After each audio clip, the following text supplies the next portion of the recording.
মই এলিজাবেথৰ বিৰুদ্ধে SIT গঠন কৰিব খোজা নাই। আমি জানিবৰ কাৰণে যদি এনে টুইটাৰত কৈ থাকিলেতো খবৰবিলাক গম নাপাম। এটা কিমানবাৰ পাকিস্তানত গৈছে, পাছপৰ্টখন খুজি আনিলেহে গম পাম। পাছপৰ্টখনতো মই খুজিব নোৱাৰো, থানাৰ পৰাহে খুজিব লাগিব। গতিকে ইয়াৰ এটা প্ৰক্ৰিয়া আছে। আমি ৩-৪ দিন প্ৰথম অৱস্থাত এইটো এটা পলিটিকেল ডিবেট আছিল, কিন্তু এতিয়া বিষয়টো ঘন ঘোৰ এটা অৱস্থাত গুচি গৈছে। কাৰণ তৰুণ গগৈৰ বোৱাৰী এগৰাকী বিয়াৰ পিছত পাকিস্তানত যাব, এইটোতো কোনেও অসমত কল্পনা কৰিব নোৱাৰা কথা এটা। বিয়াৰ আগত পাকিস্তানত যোৱাটো বাৰু মানি ললো, বিয়াৰ পিছতো পাকিস্তানত গৈছে। এতিয়া তেনেকুৱা ইনফৰমেশ্যনো আহিছে। এতিয়া তাৰ কাৰণে কি কৰিব লাগিব? তেওঁৰ পৰা পাছপৰ্ট ভিছাখন মাতি আনিব লাগিব। পাছপৰ্ট ভিছাটো মুখ্যমন্ত্ৰীয়ে ক'লে তেওঁ নিদিব, তাৰ কাৰণে তেওঁলোকে নটিচ পঠাব লাগিব।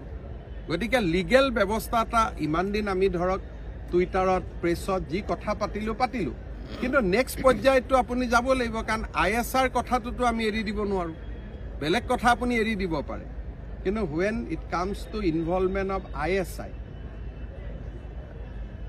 এনেকুৱাও এতিয়া ঘটনা ওলাইছে যে 2013 চনত পাকিস্তানৰ এজন উচ্চ পদস্থ সামৰিক বিষয়াৰ সৈতে এলিজাবেথ গগৈ পাকিস্তানৰ পৰা দিল্লীলৈকে আহিছে। তেনেকুৱা তথ্য এতিয়া ওলাইছে। এতিয়া এই তথ্যবিলাক চাবৰ কাৰণে সেই ডেটবিলাকৰ পাছপৰ্ট ভিছা ষ্টাম্পিং চাব লাগিব। এতিয়া মই মুখ্যমন্ত্ৰীয়ে ক'লেতো এইবিলাক নেদেখুৱাই।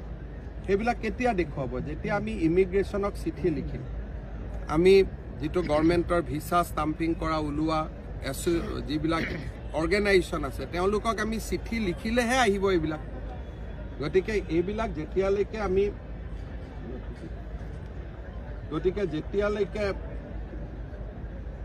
যেতিয়ালৈকে এই চিঠি পত্ৰবিলাক আমি সংগ্ৰহ কৰিব নোৱাৰো অফিচিয়েলি, আপোনালোককতো মই কৈ থাকিলে আজিয়ে 2খন ফটো লগাই, এখন ফটো বেলেগ, এখন ফটো বেলেগ। কিছুমান মানুহ এক্টিভ হৈছে, 2খন ফটোৱে পাকিস্তানৰে।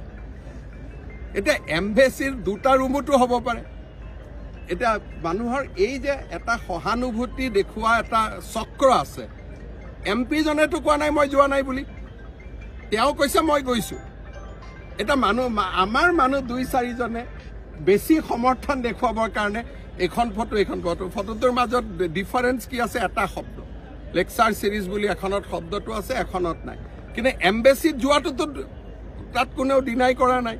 গতিকে এই যে সহানুভূতিশীল চক্ৰটো আছে, তেওঁলোককো আমিতো কাগজ পত্ৰ দি বুজাব লাগিব ন, যে চক এইখন ভিছাৰ কপি, এইখন পাছপৰ্টৰ কপি, এইটো ষ্টাম্প হয়। সেই খবৰখিনি লিগেলি আনিবৰ কাৰণে এতিয়া আমি কেছ এটা যদি ৰেজিষ্টাৰ নকৰোঁ, আমি লিগেলি আনিব নোৱাৰোঁ। সেইকাৰণে কালি গোটেই বিষয়টো কেবিনেটত চিৰিয়াছলি আমি আলোচনা